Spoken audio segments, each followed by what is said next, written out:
Vamos nos sentar. Primeiramente é uma alegria e um desafio. Eu nunca fiz homilia diante de um bispo, mas é uma alegria imensa estar aqui com você, Dom Féquio, uma pessoa muito humilde, muito acolhedora. Foi uma alegria e um privilégio vocês terem hoje, né, um bispo aqui presidindo o sacramento da Crisma.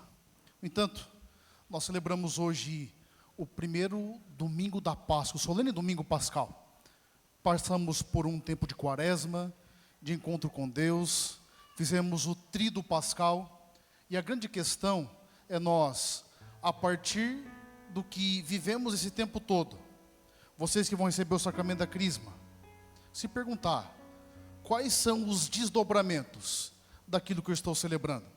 Sabe que a liturgia, sempre repito, ela não celebra temas, mas ela celebra acontecimentos, que pela graça do Espírito, encontra espaço de novo em nossa história. Nós não apenas recordamos aquilo que Jesus passou, mas na celebração nós adentramos esse mistério e vivemos todo o processo com Jesus. Essa é a graça do sacramento. O protagonista do sacramento é Cristo. É Ele que é o protagonista e é Ele que nos possibilita mergulhar nesse mistério. De antemão, antes de entrar no mérito da liturgia da palavra, mesmo aquilo que é nível de teologia bíblica nós iremos meditar hoje, aquela pergunta que o padre fez na vigília pascal, você que estava aqui, todo mundo aqui acredita que Jesus ressuscitou, sim ou não? E portanto, se Ele venceu a morte, Ele venceu todas as coisas, certo? Não há nada, tanto que Santo Inácio de Loyola dizia que a vitória mais bela que alguém pode celebrar é a vitória sobre si mesmo, porque Cristo já venceu tudo. E portanto, se Ele ressuscitou, o céu é uma realidade muito melhor que aqui, sim ou não? É claro que Ele começa aqui, no já, mas ainda não, porque não é plena essa verdade. Portanto, aqui, quem quer ir para o céu, levanta a mão. Já lembrou já, né? Pode baixar. Quem quer ir para o céu agora? Ah, você viu que diminuiu uns 70%. Mas, é claro, eu não estou dizendo que nós temos que viver em função esquecer do hoje, mas eu semeio no tempo para colher de fato o eterno. Perceba como que esses conceitos, eles estão claros à nossa cabeça, mas não tem vivência, gente. Se Ele ressuscitou, e Ele é o sentido de todas as coisas, eu deveria conseguir enxergar em cada pessoa humana a presença do Cristo que me visita, sobretudo os mais necessitados. Esse que é o grande ponto, porque Ele assumiu tudo, assumiu todas as coisas. E olha o que está acontecendo no evangelho de hoje. Perceba que a comunidade e a igreja passa por um momento de crise, inclusive. Porque vamos ser sinceros, nós já passamos por luto, não é verdade? Já perdemos pessoas queridas. E o luto, ele é um processo que no primeiro momento a gente não entende o que está acontecendo. Você que perdeu um ente querido, no começo a impressão é que qualquer muita pessoa vai voltar, porque está presa ainda na nossa rotina aquilo tudo, não é verdade? Nós acostumamos. Só que o luto tem um processo de revolta, tem um processo de aceitação, e quando nós temos maturidade e nos confiamos em Deus, Ele é transformado. A gente transforma o luto, a tristeza, em saudade, em esperança. Só que, para pensar, se fôssemos nós junto com Jesus ali, será que a gente ia até o final? Para pensar, quantos projetos as pessoas não tinham, os discípulos ali com Jesus? Olha, a parte visível, você vê o seu Senhor crucificado. Crucificado. É difícil enxergar que ali estava o ressuscitado. Por mais que Jesus falou, por mais que Jesus disse, a limitação humana nos faz isso. Diante dos seus problemas, muitas vezes você não pensou isso? Você crismando que está aqui, você começou a participar da catequese, e os catequistas foram te instruindo, mas em alguns momentos, olhar para a sua vida, para a sua história, você fala, mas será mesmo que esse Espírito Santo vai ser confirmado em mim? Diante do que eu passei, diante do que eu vivenciei, e a limitação humana nos faz, muitas vezes, não conseguir enxergar além. Mas aí que está um passo de fé que não é abstrato, é concreto, e implica uma doação pessoal minha, uma doação pessoal sua, porque Deus não faz por nós aquilo que nós mesmos precisamos fazer.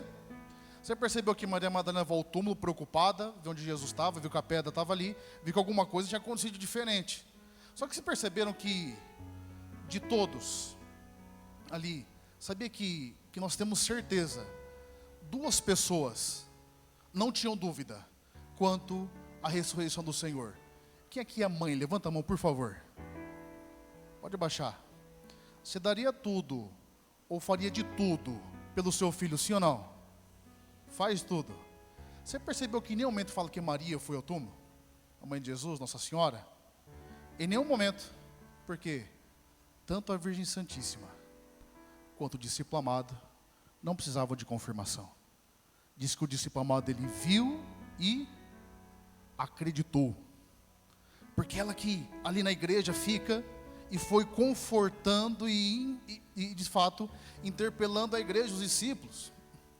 E qual que é o critério para que crescem?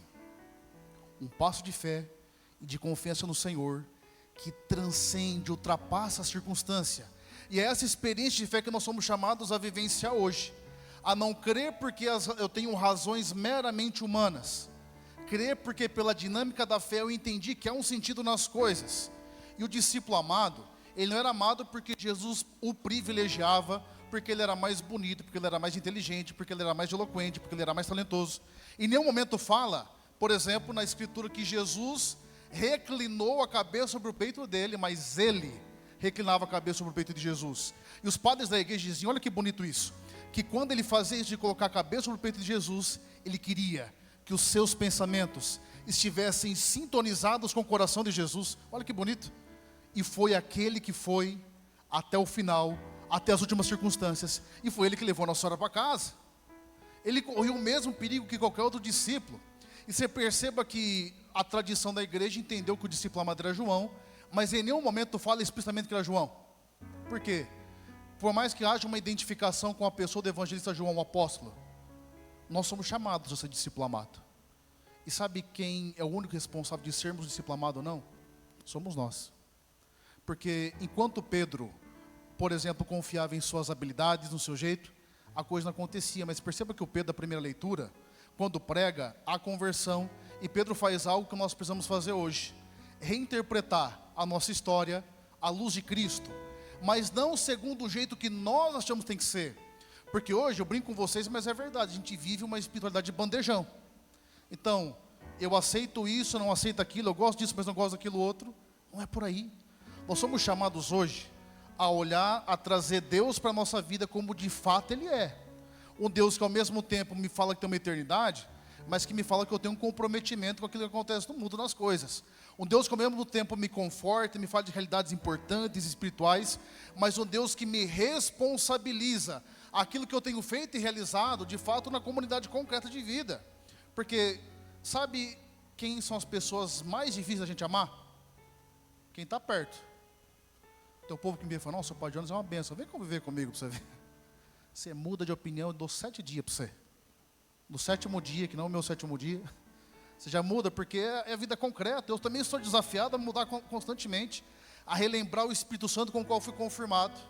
E já encerrando, a segunda leitura vai nos lembrar que nós não nascemos para as coisas de baixo, mas para as coisas do alto, para as coisas elevadas.